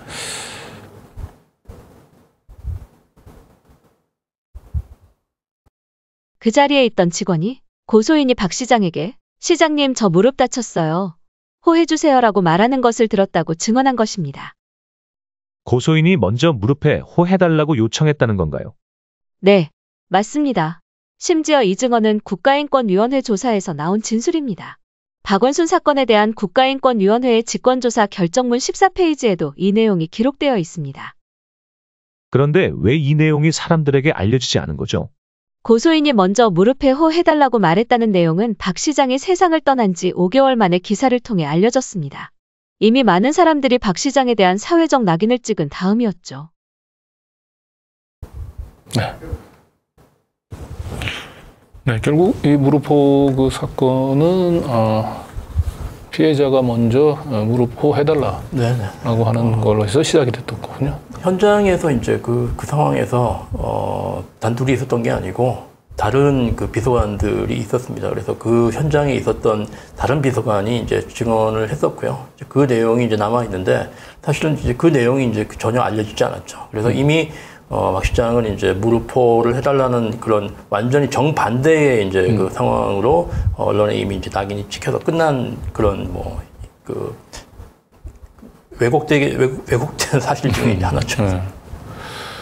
네. 그리고 이거는 뭐 이제 국가인권위 조사를 통해서도 확인이 된 사실인 거죠. 네, 네, 그렇습니다. 네. 그런데 지금도 아마 많은 분들은 이제 박 시장이 먼저 피해자한테 다가가서 무릎호, 네, 호해줄게라고 하면서 성희롱을 한 걸로 이제 기억을 하실 겁니다만 이거는 사실이 아니라는 겁니다. 다음은 무책임한 언론과 관련된 영상인데요. 한번 함께 보시죠. 최근 김재련 변호사가 언급한 고소인의 정신과 상담 기록을 문자 공개라는 식으로 적은 언론도 있었습니다. 잘 알지 못해서 일어난 실수인지 의도적인 행동인지 모르겠습니다. 언론이 이 사안에 대해 정확하게 이해하고 보도하는지도 의문입니다. 언론에서 언급된 표현들은 고소인이 2020년 5월 11일 김재련 변호사를 만나 상담한 이후 박원순 시장에 대한 고소를 결심한 후에 작성된 내용입니다. 2020년 5월 15일과 20일에 작성된 것이죠. 따라서 국가인권위원회조차도 이 진술은 사실 여부를 확인하기 어렵다는 결론을 내렸습니다. 박원순 시장의 성관계 방법을 알려주겠다고 말했다는 주장 역시 인정되지 않았지요. 하지만 사람들은 그 대화들이 실제로 오간 것으로 인식하고 있고 말이죠. 국가인권위 직권조사에 의문이 제기되는 이유 중 하나는 도대체 무엇을 근거로 이 사건을 성희롱으로 판단한 것인지 모호하다는 것입니다. 44페이지에 달하는 인권위 결정문 중에 절반 이상이 박원순 시장이 아닌 방주 혐의나 4월 사건, 서울시의 조치 등에 대한 내용이었던 것으로 기억합니다. 심지어 그 결정문에서는 서울시 직원들이 성희롱을 묵인 방조했다고 볼만한 객관적 증거를 확인하기 어렵다고 인정하면서도 서울시 직원들의 낮은 성인지 감수성을 질책하고 있습니다. 네. 언론에서 보도됐던 잘못된 오보들이 많이 지적이 되고 있군요. 이게 결국 제일 중요한 게 이제 증거인데 대부분이 이제 증거가 없어서 국가인권위원회조차도 대부분을 이제 인정하지 않았어요. 인정하지 않았고 결정적으로 고소인 본인이 6번에 걸쳐서 이제 포렌식을 했거든요. 포렌식이라는 거는 단순하게 이제 그 데이터를 복원하는 게 아니고 만약에 이제 어떤 키워드가 있으면 특정한 키워드가 있으면 그거를 찾아내는 거를 이제 포렌식이라고 하는데 그 포렌식 과정에서 6번을 했음에도 불구하고 그리고 이제 마지막에는 대검찰청이 이제 국가 포렌식 센터인데 대검찰청의 포렌식에서도 결국은 의미 있는 증거가 안 나온 거예요. 결국은 저런 기사들은 사실은 완전히 이제 어떻게 보면은 명예훼손감입니다, 지금. 네. 우리 포렌식은 이명재 대표나 저도 많이 해봐서 알지 않습니까? 저는 딱 한 번. 한 번 했습니까? 예. 그러니까 물론 이제 지워졌던 문자들도 다 복원이 됩니다. 그건 기본인 거고요. 예. 심지어는 딱 보면 화면에 이 전체 주고받은 문자 카카오톡이 이렇게 쫙 1만 건, 몇만 건 이렇게 쫙 올라가고 그 옆에 가로로 써가지고 몇 건 이렇게 있는 게 있어서 그래서 제가 경찰관한테 물어봤어요. 저 가로 안에 있는 숫자는 뭐냐고 했더니 저거는 삭제됐다 복원한 문자의 개수다 이렇게 얘기를 하더라고요. 그런데 어쨌든 대검의 첨단 포렌식 장비를 동원을 해서 문자를 복원까지 하고 그 뒤로 키워드를 넣어서도 검색되지 않았다고 한다면 그거는 존재하지 않는 문자라고 봐야겠죠. 네, 그리고 이제 희대 코미디라고 할 수가 있는 게 이제 그 중에 이제 굉장히 여성의 수치심을 유발하는 이모티콘을 보냈다는 그런 내용이 있어가지고 이제 그게 국가인권위원회 조사문에 나온 것들이 이제 계속 행정법원의 판결이라든지 이런 데 이제 인용되고 그러는데 사실은 그 이모티콘이 텔레그램 같은 데에서 만약에 부적절한 그 이모티콘이 있으면 그게 존재할 수가 있겠습니까, 만약에. 말이 안 되는 얘기고 정작 이모티콘을 본 사람은 없습니다. 그 이모티콘을 보냈다고 하는데 그걸 본 사람이 아무도 없고 그게 어떤 이모티콘인지 내용이 특정되지 않은 상황에서 그냥 계속 이제 이런 상태로 돌아다니고 있는 거예요. 박원순은 그런 그 아주 불쾌한 그 아주 이상한 이모티콘을 보낸 사람으로 남아 있는 거죠. 그 인권위원회하고 법원의 판결을 내용을 들여다 보면은 이게 오히려 그 박원순 시장에 대해서 많이 제기됐던 여러 의혹들 또 혐의들이 이게 사실이었다라고 확인한 것이 아니라 오히려 이것은 대다수가 사실이 그렇죠. 아니거나 이것은 명백한 근거가 없다라고 하는 것을 보여주는 그런 판결과 결정이라고 봐요. 그런데 거꾸로 이것이 법원과 인권위 간에 상호 인용되는 것이죠. 법원은 인권위를 인용하고 인권위는 법원을 인용하고 그러면서 애초에 최초의 실체가 없거나 불확실한 것이 계속 인용되고 그렇습니다. 재생산되고 있는 거예요. 그러면서 대중들에게는 마치 최초의 어떤 분명한 근거가 있었던 한 실체가 있었던 것처럼 그렇게 이제 각인이 되고 그리고 언론은 또 이것을 아주 열심히 중계를 했던 언론들은 정작 이런 것이 법원의 판결과 인권을 통해서 그것이 상당 부분 또는 뭐 거의 대부분 그렇지 않았던 것으로 드러났을 때는 또 여기에 대한 그것에 대한 뭐랄까요 후속 보도 이것은 없었던 것이죠. 이것은 마치요 우리가 그 잘 알고 있는 윤미향 의원의 사건에 있어서와 같이 언론들이 그렇게 많이 제기했던 대체로 이제 17개인가의 그 혐의가 있었어요. 근데 1심에서 인정했던 것은 불과 1개도 아니고 0.2개였어요. 근데 그 0.2개조차도 이거는 이제 자료가 미처 준비가 안 돼가지고 유죄 판결을 받았던 건데 그것도 2심에서 상당히 그 재판 결과가 기다려지는 그런 상황이었죠. 근데 이런 상황인데도 언론은 이렇다 할 정정 보도가 거의 없었던 거죠. 중요한 거는 이제 그 수많은 이제 그 공식적인 뭐 기자 회견에서 그 행해진 이제 박원순 시장이 했다는 수많은 이제 그 뭐 성희롱 성폭력과 관련된 주장들이 이 국가인권위 조사를 통해서 사실이 아닌 걸로 대부분 다 드러났지 않습니까? 그런데도 이제 언론 입장에서는 중요한 것은 이제 어쨌든 국가인권위에서 성희롱으로 인정했다. 그 성희롱으로 인정했다라고만 보도를 하고 결국 자신들이 보도했었던 수많은 오보들에 대해서는 침묵하고 있는 거죠. 그래서 결국은 이게 그 박원순 다큐가 이게 이제 공론장에 이제 오르게 되면 어떻게 보면 거꾸로 그 박원순 시장을 둘러싼 피해자하고 그 죽음을 둘러싼 피해자고 가해자가 사실은 저는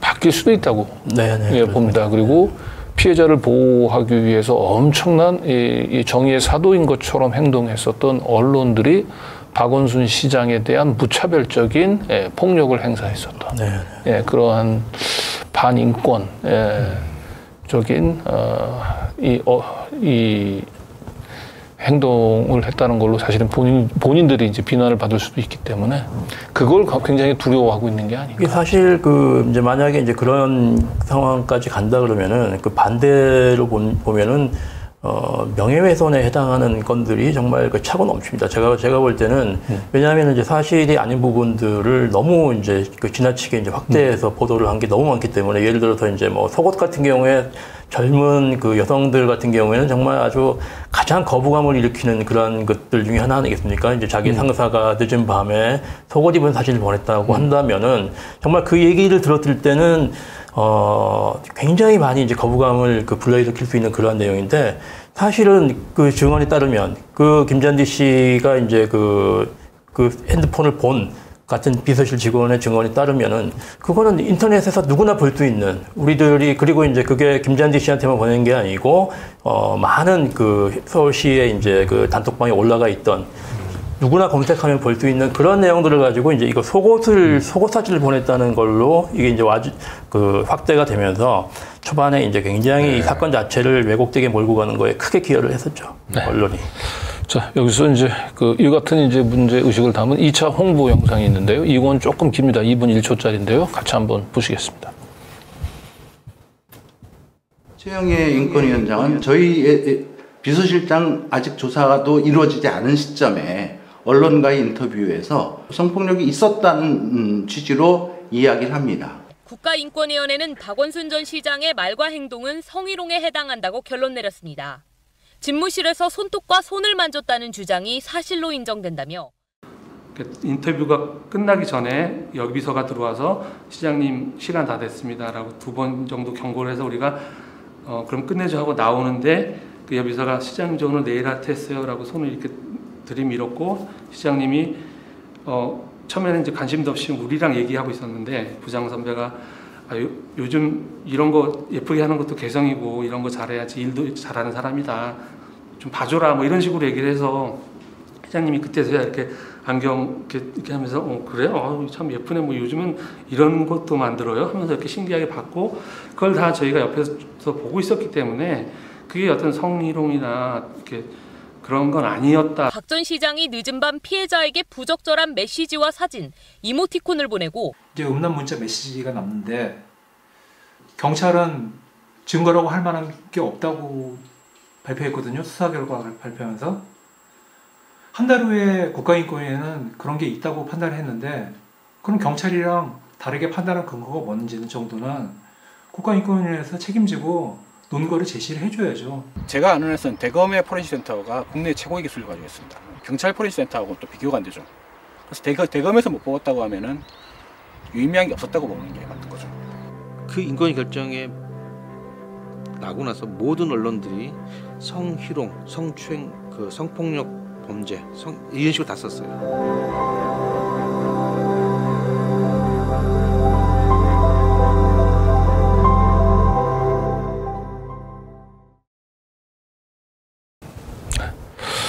네, 홍보 영상에 그 7월 개봉 예정이라고 떴는데 네. 참 7월은 지나갔습니다. 네, 네. 참 힘들게 참 영상을 만들고 계신 것 같습니다.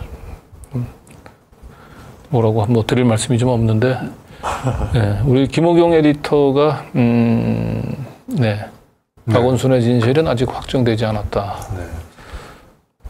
라고 하면서 이제 그 구체적으로 국가인권위의 조사 결과 그동안 박원순 시장에 대해 잘못된 이 오보들을 이제 하나하나 지적을 한 것 같습니다. 조목조목 짚었습니다. 그러니까 사람들이 잘못을 알고 있는 사실들에 대해서. 사실 김호경 에디터도 지난번에 우리 다큐 개봉 기자회견 그때 이걸 제대로 봤어요. 그전까지 잘 몰랐죠. 사실 자기도. 그래서 실제 이제 어떤 결정을 했는지를 들여다보니까 자기조차도 잘못을 알고 있었던 것이 상당히 많았구나 하는 것을 스스로가 보고 놀란 거예요. 그래서 이렇게 이제 상세하게 설명을 했죠. 김재령 변호사가 폭로한 것 중에 2가지만 성희롱으로 판단이 됐고. 그러니까 이제 그 네일 아트 한 손을 만졌다라는 거, 늦은 밤에 이제 문자에 들어오냈다 이제 그 2가지인데. 했는데 그것도 이제 근거가 서로 간의 진술이 엇갈린다. 네, 네일 아트는 아까 이제 그 기자 아시아경제 기자가 김봉수 기자가 얘기를 정을 했고 이제 그랬더니 이제 또 어떤 얘기를 하는가 하면은 그거 말고 다른 네일 아트 딴 게 있다라고 이제 또 얘기를 하는데 그런 건 아니죠. 그러면은 좋습니다. 그러면 그거를 근거를 제시를 해주세요. 그러면은 그걸 근거를 제시를 해주시면은 문제를 제가 이제 그 다큐의 내용을 또 바로 잡겠습니다. 네, 알려주세요. 네. 그럼 이제 국가인권위가 유일하게 성희롱의 판단 근거로 삼았던 그 네일 아트 건과 그 문자, 그거조차도 사실은 지금 명백히 증거로서 입증이 되어 있는 게 아니고 2가지 다 모두 탄핵이 가능한 사안이네요. 굉장히 허술한 조사였습니다. 네. 그리고 입에 올리기도 좀 민망한 이 뭐 섹스를 알려주겠다, 무릎에 입술 접촉, 뭐 이런 내용들은 다 사실이 아닌 걸로 국가인권위에서 네, 김잔디 씨 그 책에 보면은 그런 내용이 있어요. 이제 간절하게 포렌식을 하면서 간절하게 섹스 저 2글자만 나오길 바랬다라고 이제 본인 책에 자기가 썼어요. 결국은 포렌식을 6번 했는데 그게 안 나왔다는 거는 뭘 얘기를 하는 거겠습니까? 의미하는 게.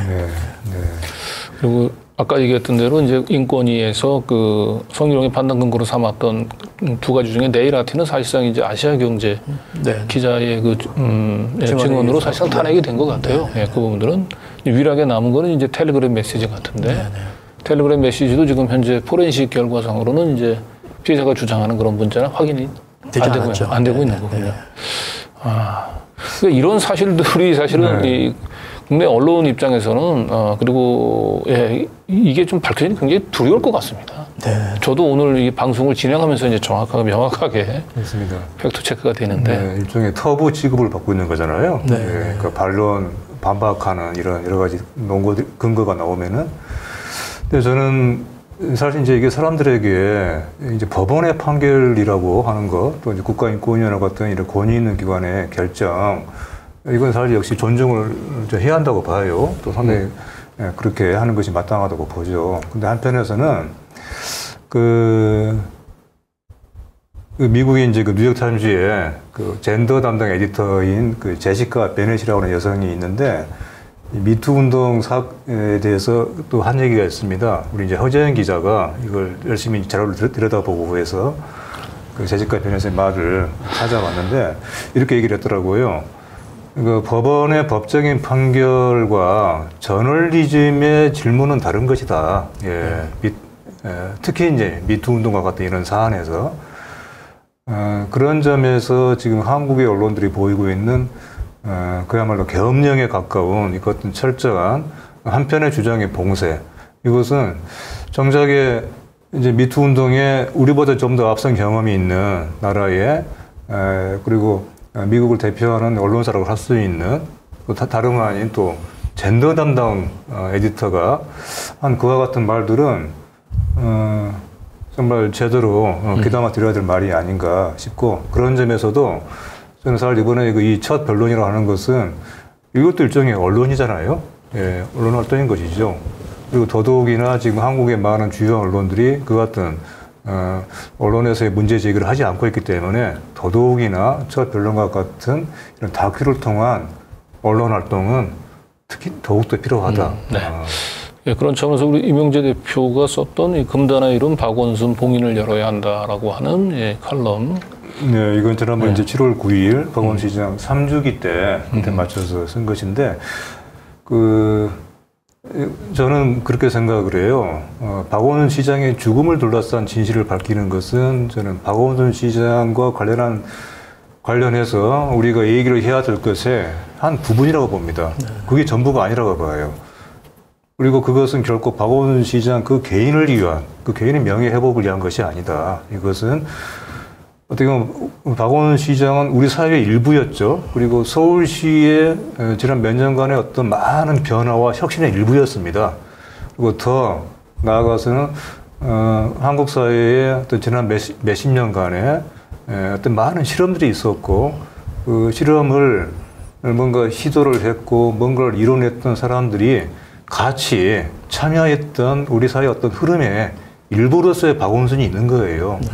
저는 그런 박원순이라고 하는 사람을 통해서 우리가 어떤 것을 해왔으며 어떤 것을 이뤄냈는가 또 어떤 것이 여전히 미완인가 하는 얘기를 하기 위해서라도 그 산하의 출발로서의 박원순 시장의 죽음을 제대로 밝혀내야 하는 것은 그러니까 질문을 던지는 것은 필요하다. 네. 하지만 그것은 출발에 불과하다. 네. 출발에 불과하다. 네, 이명재 대표의 칼럼에서는 개인적으로 좀 와닿는 것은 이제 그의 이름을 다시 부르는 것은 결국 그를 위한 것만이 아니다라고 하는 것. 예, 그리고 그 진실을 명예를 위한 것이라고 하는 표현들이 참 아주 가슴에 와닿습니다. 예, 그리고 저도 사실은 이제 아주 이 두 개를 나눈다면은 사실은 그 박원순 시장에 대한 부분보다는 사실은 그 기자회견이나 이제 이런 과정에서 변호사나 이제 그 여성단체에서 제기한 부분들에 대한 의문들 거기서 출발한 거거든요. 네. 그래서 사실은 저는 박원순 시장하고 생전에 아무 관련이 없고 저는 사실 독립영화 감독으로 이제 그냥 활동한 것 뿐인데 지금 지난번에 이제 그 창원에서 첫 그 후원자 시사를 하는데 그 앞에 이제 피켓을 든 분이 이렇게 썼더라고요. 변론은 끝났다. 2차 가해를 멈춰라. 이게 사실 저는 이제 변론을 준비를 해가지고 이제 처음으로 첫 변론이라는 이름으로 그동안 제기된 어떤 의문들을 갖다 이제 모아놓은 건데 그거를 변론은 끝났다라는 거를 누가 결정을 하는 겁니까? 굉장히 이제 폭력적인 거고 이제 국가인권위원회도 이제 저도 뭐 존중을 해야 된다고 생각을 하는데 국가인권위원회가 이제 굉장히 짧은 기간에 이제 그런 사회적 분위기 때문에 졸속으로 조사를 했을 수도 있잖아요. 잘못한 부분도 있을 수가 있고 이제 그런 부분들은 다시 좀 논의가 되고 받아들일 건 받아들이고 그래야 이제 이게 우리가 좀 더 성숙한 토론의 분위기가 이제 형성이 될 수가 있는데 지금 단계는 이제 그 모든 거를 이제 지금 봉쇄하고 있는 뭐 그런 상황입니다. 네. 네, 우리 박원순 다큐 첫 변론을 했던 우리 김대현 감독님 모시고 지금 이제 첫 상영을 둘러싼 이제 우리 사회의 여러 가지 진통들 그리고 그 과정에서도 진실을 포기하지 않는 분들의 분투 이런 것들을 좀 확인했었던 시간인 것 같습니다. 여기서 잠깐 이제 저희가 빼놓을 수 없는 광고를 하고 이제 다음 준비했던 순서로 넘어가도록 하겠습니다. 시민이 만드는 사회 공익 채널 시민 언론 더 탐사 다시 시작합니다. 더 탐사를 응원하는 가장 스마트한 방법. 쇼핑이 후원이다. 더 탐사몰. 하지 마. 쇼핑이 후원이다. 쇼핑이 후원이다. 더 탐사몰.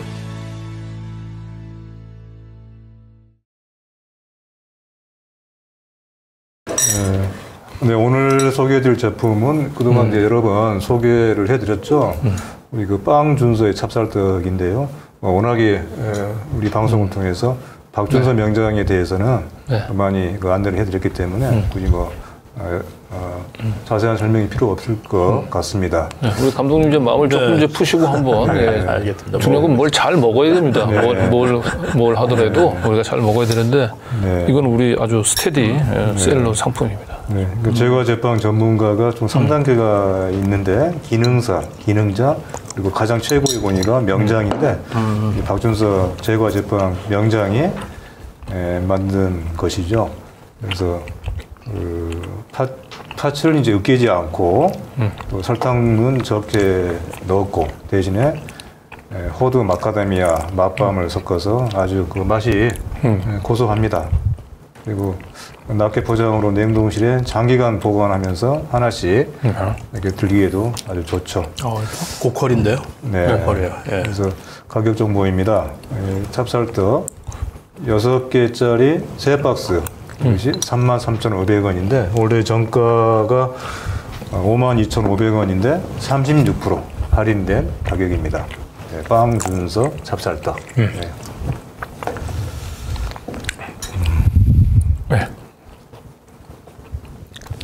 네, 빵준서 찹쌀떡은 저희가 굳이 얘기하지 않아도 많은 시청자들로부터 인증된 찹쌀떡입니다. 자, 그럼 이제 광고를 마치고 이제 다음 순서로 좀 넘어가 보도록 할까요? 오늘도 시민언론 더 탐사 그리고 스튜디오 더 탐사 두 군데를 통해서 동시에 라이브 진행 중이고요. 스튜디오 더 탐사에서 구독, 좋아요, 알림 설정도 잊지 말아 주시기 바랍니다. 그리고 스튜디오 더 탐사 스태프들이 저한테 간곡히 부탁을 했습니다. 스튜디오 더 탐사 구독과 함께 슈퍼챗 후원도 부탁드리도록 하겠습니다.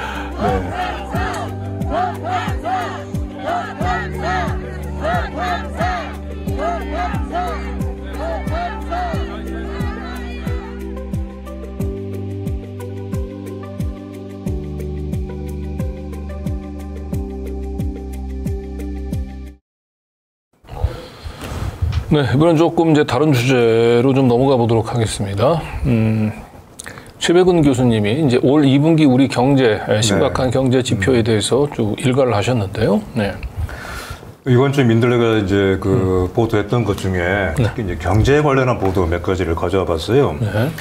사실 우리가 이제 정치적인 사안에 대해서는 아주 민감하게 감지를 하지 않습니까? 반면에 지금 우리 경제 상황에 대해서는 상대적으로 어떤 직접적인 어떤 그런 좀 체감이 잘 안 되는 것이죠. 네, 하지만 서서히 이제 나타나고 있는 것 같아요. 우리 구체적인 물가라든가 여러 이제 민생의 현장에서도 물론이고 지표를 통해서도 나타나고 있는데 지난 2분기, 이제 2분기라고 하면 이제 6월까지죠. 2분기에 그러니까 60년 만에 뭐 네, 최악의 예. 경제 성적표를 좀 받아든 것 같습니다. 그렇습니다. 네, 이게 아주 뭐 그 좋은 쪽으로의 성적표면은 우리가 좀 환영할 일인데 그 한국은행의 통계를 집계한 지난 60년간 중에 최악의 성적이에요. 그러니까 2분기에 전 항목이 마이너스다. 그러니까 소비도 줄었고요, 투자도 줄었고, 그렇습니다. 수출도 줄었다는 거죠. 그렇죠. 이제 성장률을 구성하는 것이 그게 세 부분이잖아요. 소비와 투자와 무역인데 세 부분 다. 그리고 또 중요한 것은 정부 지출도 줄었다는 거죠. 그렇습니다. 민관과 정부, 그러니까 5개 부문이 영역이 전부 다 마이너스를 기록한 최초의 일입니다. 이것이. 그러니까 소비라든지 이제 투자가 위축이 되면 당연히 이제 정부 지출을 늘리는 것이 지금까지 당연한 이 경제 운영 시스템이었는데, 그렇죠. 지금 윤석열 정권은 이제 미중류의 경제 실험을 하고 있어요. 그러니까 한쪽이 좀 뭔가 좀 악화되면은 다른 쪽을 통해서 보완을 하잖아요. 그러니까 민간이 부진하면은 정부가 지출을 늘리고 해서 그 부분을 상쇄를 시키려고 하죠.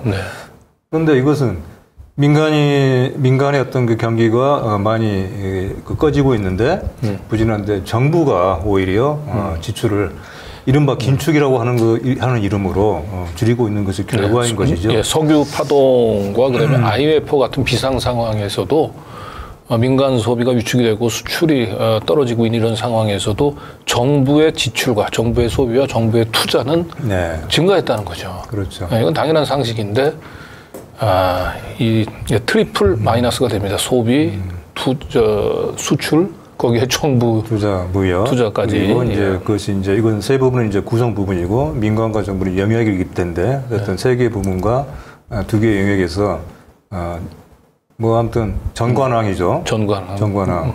근데 이것이 얼마나 그 심각한 상황이냐면은 70년대 그 석유 파동, 그리고 우리가 이제 악몽으로 기억하는 IMF 애환 위기, 2008년 금융위기, 그리고 우리 몇 년 전에 코로나 사태, 이때에도 겪어보지 않았던 일이에요. 우리 최백원 교수님은 이것은 이제 전무후무하다라고 얘기를 하고 있는데 사실 후무가 될지는 아직 알 수가 없는 거죠.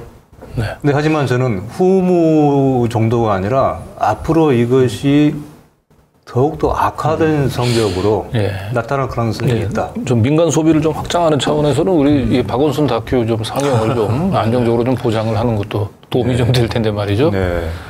실제로 우리가 이 표현의 자유를 억압을 하게 되면은 이 영화 예술 분야에서 사실 투자가 잘 일어나지 않아서 경제에도 사실은 영향을 미치는 거죠.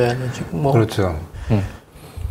이 정도 상황이면은요, 사실은 국내 언론들이나 특히 경제지에서 그야말로 날마다 대한민국 경제 망국론을 쏟아낼 만한 상황입니다. 과거에 그런 보도했던 우리 경험들을 생각을 하면은. 근데 지금 과연 그런 보도가 얼마나 나오고 있습니까? 자, 어쨌든 이게 정부가 지금 어려운 경기를 살리기 위해서 적극적으로 그 확장의 재정 정책을 이제 펼 의지와 지금 능력도 안 되는 것 같고, 왜냐하면 부자 감사를 통해 가지고 사실 나라 국간들이 비어 있으니까 확장적 재정 정책을 펴기도 어려우니까 고작 한다는 것이 지금 생색내는 것이 라면에 의해서 소주값이나 이런 거나 지금 들고 나오고 있는 거죠. 그렇죠. 그러니까 이제 극심한 이중성을 보여주는 한마디로 좀 뭐랄까 좀 유치한 짓이죠.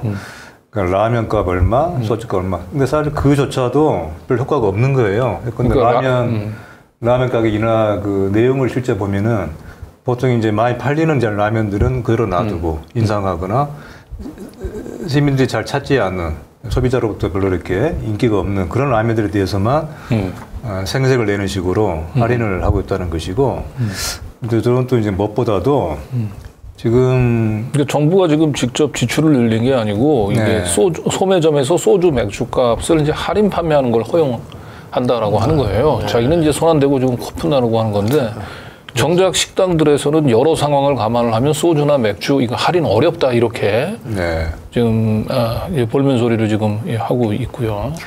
저것이 얼마나 참 이중적인가 하는 거. 지금 이제 공공 지출을 많이 축소를 하고 있어요. 공공 지출을. 그러니까 이제 예를 들면 이제 부자 감소로 대표되는 지금 이제 세수 수입의 급감이 있죠. 이제 이것을 그만큼 이제 나라 국간이 비어가니까 그만큼 지출을 줄이는 것이죠. 근데 어디로 줄이느냐? 이른바 과거에 우리가 어떤 그 복지의 어떤 그 또 일환으로 당연하게 생각했던 것들을 감추고 하고 있어요. 지금 우리가 체감하고 있는 것이 코로나 환자가 최근에 지금 급증하고 있거든요. 저는 이것을 한 이유가 저도 이번에 알게 된 것인데 요양원에 대한 지원 그리고 코로나 검사비 지원을 축소를 하고 있다는데 이번에 이제 저희 아들이 사실 이제 코로나에 이제 감염이 돼가지고 병원에 갔다 왔는데 30만 원을 내고 왔어요. 30만 원. 그랬어요? 예, 30만 원이 들더라고요. 예전에 다 이제 무료로 뭐 검진도 받고 치료도 했던 상황. 그리고 그때는 뭐 집에 있으면은 저 생필품도 보내주고 그랬지 않습니까? 지금은 하루 그 딱 가서 첫날 가서 병원에 갔다 왔는데 치료비 30만 원 들었다. 일체 지원이 안 되는 거예요. 그 의보 혜택도 안 되는 것 같고요. 전혀 지금 관심을 안 기울이고 있다는 내용밖에 안 되죠. 네, 그러니까 오로지 관심이 이제 부자 그 감세 이쪽에만 있다 보니까 부자 감세하다 보니까 이제 그 점점 이 나라의 곳간이 비니까 이걸 재정을 풀 능력이 안 되고 결국 그러다 보니까 복지 혜택을 자꾸 축소할 수밖에 없는. 그러다 보니까 이 경기가 어려울 때는 국가가 나서가지고 이 재정을 좀 풀어야 되는데 오히려 거꾸로 정부가 재정을 지금 축소하고 있는 상황이 되다 보니까 경기 악화에 더 부채질하는 그런 재정 정책을 피고 있었죠. 그렇습니다. 그러니까 서민 경제에 관심이 없는 그 정도가 아니고 사실은 지난번 최저임금을 240원인가 인상을 했잖아요. 역대 이제 두 번째로 실질적으로는 가장 낮은 인상 폭이었죠. 근데 이것은 이제 물가 인상률하고 비교를 해보면은 사실상은 최저임금을 삭감한 거예요. 오히려. 그렇죠. 이제 비유하자면 이것이 서민들의 호주머니 밑에 구멍을 뚫으면서 위에다가 동전 몇 개를 딸랑 떨어져 놓는 식으로 라면 값이니 또 소주 값이니 이렇게 생색을 내는 것인데 저는 특히 이제 그 소주값을 뭐 일어나는 것을 보고 이 세상의 모든 것을 술로 항상 통하는 이런 사고가 또 작동한 것이 아니냐 그런 생각이 드는데 그 우리 이제 그 민병사 지타가 여기 지적을 한 것처럼 푼돈 농락이다. 푼돈으로 생색을 내고 농락하는 것이다. 자, 어쨌든 이렇게 그 민간 소비 수출이 위축되고 있는 가운데서 정부마저 이제 제대로 된 재정 정책을 피지 못하면서 우리 경제는 이제 끝없는 지금 추락을 하고 있는 건데 단적으로 IMF하고 OECD 2022년 4월 그러니까 윤석열 정부가 출범하고 나서 지금까지 6개 분기네요. 네. 1년 3개월 만에 무려 이제 1.3%포인트, 1.5%포인트네요. 1.5%포인트를 낮췄죠. IMF는. OECD는 1.2%포인트.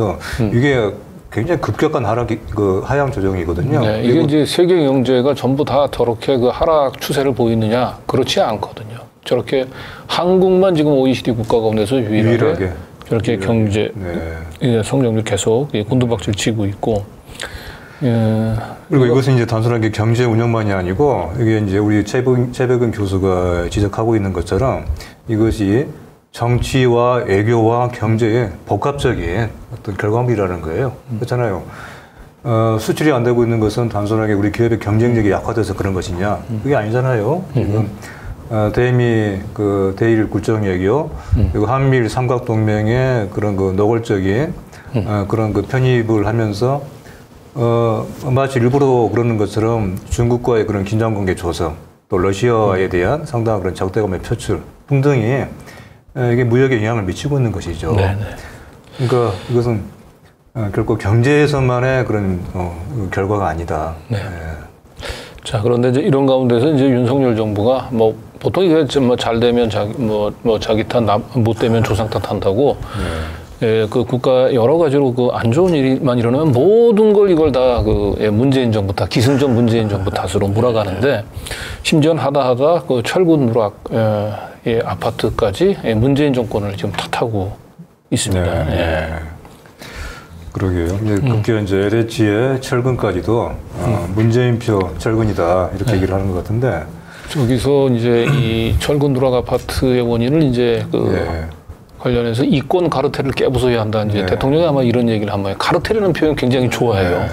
근데 룬 대통령이 정작 본인이 그 카르텔의 핵심 아니겠습니까? 그렇죠. 근데 저기서 얘기하는 이권 카르텔이라고 얘기하는 게 저게 이제 아마 건설업계를 겨냥한 것 같지는 않아요, 느낌이. 그렇죠. 왠지 모르지만 그 건설 노동자들 얘기하는 것 같아요. 그러기도 하고요. 건설 노동자들이 스스로 담합해가지고 일은 안 하면서 돈만 더 받아가려고 하다 보니까 그런 모럴 해저드가 생겨서 저런 이 부실 아파트가 만들어진 게 아니냐, 뭐 그런 생각을 하지 않을까 싶습니다. 그리고요, 이제 LH의 전관 특혜라든가 부실 관리에는 이게 문제가 있긴 하죠. 상당히 큰 문제이죠. 그런데 정작 말이에요. LH가 토공과 주공이 그 합해져 가지고 만들어진 기관이거든요. 사실 이거는 그렇게 이제 합병할 때부터 상당히 많은 비판적 의견들이 많이 제기됐던 거예요. 근데 그 같은 합병됐던 것이 언제였느냐면 바로 2009년도입니다. 이명박 정부 때였어요. 예. 만약에 이것이 이권 카르텔이라고 한다면은 사실은 그것은 문재인 정부를 탓할 것이 아니라 이같이 무리한 합병을 했던, 그리고 자기가 어떤 정치적인 스승으로 뭐 삼고 있는 MB 정권을 탓해야 맞죠. 그렇습니다. 네. 언제까지 지금 이제 취임 한 1년 반 정도 지금 넘어갔는데 언제까지 문재인 정부 탓만 하면서 세월을 보낼지 한번 두고 보겠습니다. 이번에 어디 저도로 휴가를 가셨던데 휴가 가서 또 어떤 구상들을 꺼내 놓을지 사실 뭐 별 기대는 되진 않습니다. 걱정이 됩니다. 걱정이. 지금의 한국 대통령이 이렇게 국민들로부터 많이 조롱을 받고 있잖아요. 비판 정도는 조롱을 받고 있는 거. 그것도 전 정권 탓이겠죠. 최근에는 윤석열 대통령, 룬 대통령이 건강이 굉장히 좀 심각한 상황인 것 같아요. 얼마 전에 뭐 그 잼버리 대회인가요? 거기 참석해서도 쓰러졌는데 자기 힘으로 못 일어나가지고 김건희 씨가 이렇게 일으켜 세우기도 하고. 그리고 가장 심각했던 거는 그 지난번에 그 미국 핵 그 잠수함 그 진수식 하는데 참석해서 서명을 하는데 난 지금도 참 엽기적이네. 막강 대한민국 해군 글로벌 안보 협력 초석 이거를 못 외워가지고 메모지를 써놓고 메모지를 보고 3번이나 보면서 이렇게 했습니다. 이거 심각한 지금 대통령이 사실은 알코올성 치매를 좀 의심하지 않을 수 없는 상황. 그래서 실상 우리의 룬 대통령이 휴가 가고 이런 건 별로 걱정이 안 돼요. 지금 우리의 국정은 제가 볼 때는 우리 김건희 여사가 지금 움직이고 있는 게 아닌가. 김건희 여사의 공백이 국정 공백으로 이어지지 룬 대통령의 공백은 전혀 문제가 없어요. 자, 어쨌든 이 나라 이 경제가 이렇게 망가지는 걸 우리 룬 대통령이 제대로 알 수 있을지 저도에서 뭔 구상을 할지 한번 지켜볼 텐데 이 속이 타는 우리 시민 언론의 민들레에서 드디어 이제 첫 번째 출판을 책을 만들었습니다. 책을. 네. 우리는 왜 시국 선언을 하는가? 네. 제가 좀 설명드려야 되겠네요. 네. 민들레 북이라고 하는 시민언론 민들레 출판 브랜드가 하나 생겼습니다. 저희가 직접 그 출판사를 하는 것은 아니고요. 마침 이제 제가 아는 지인이 출판사를 하고 있는데 민들레에 실리는 기사와 칼럼들이 단순하게 이 인터넷 사이트를 통해서만 이렇게 게재되는 것은 좀 아깝다. 좀 더 많은 사람에게 전파되면 좋겠다. 그래서 민들레 북이라고 하는 출판 브랜드를 하나 좀 만들 테니까 그 민들레 북을 통해서 이런 책들을 좀 기획을 하고 그래서 민들레에 실리는 좋은 글과 칼럼들을 기사와 칼럼들을 좀 실어보자 해서 출발을 했고 이번에 내놓은 바로 엊그제 나온 첫 책입니다. 우리는 왜 신선한가? 모은 것입니다. 시국선언이 지금 아마 이 책에 담긴 것은 57편인데요. 이제 그 중에 상당히 매우 소수이죠. 실제로 시국선언문이 나왔던 것은 지난 1년 동안에 아마 수백 편이 되지 않을까 싶어요. 뭐 매일같이 나오고 있으니까요. 네, 그것은 이제 우리가 일정 부분을 좀 선별을 해가지고 실은 것인데, 중요한 것은 우리가 왜 첫 책으로 이 책을 냈느냐 하는 것인데, 시국선언을 그렇게 이제 매일같이 각계에서 내놓고 있지만은 잘 제대로 보도가 안 되고 있잖아요. 민들레는 이제 비교적 그걸 충실하게 보도를 하지만 우리도 못 따라갑니다. 예. 그래서 그 시국선언문이 그냥 그 단순하게 한번 소개하는 것으로는 참 아까운 내용들이죠. 그리고 이 속에는 우리 한국 사회에 대한 진단도 있고 고발도 있고 그리고 어떤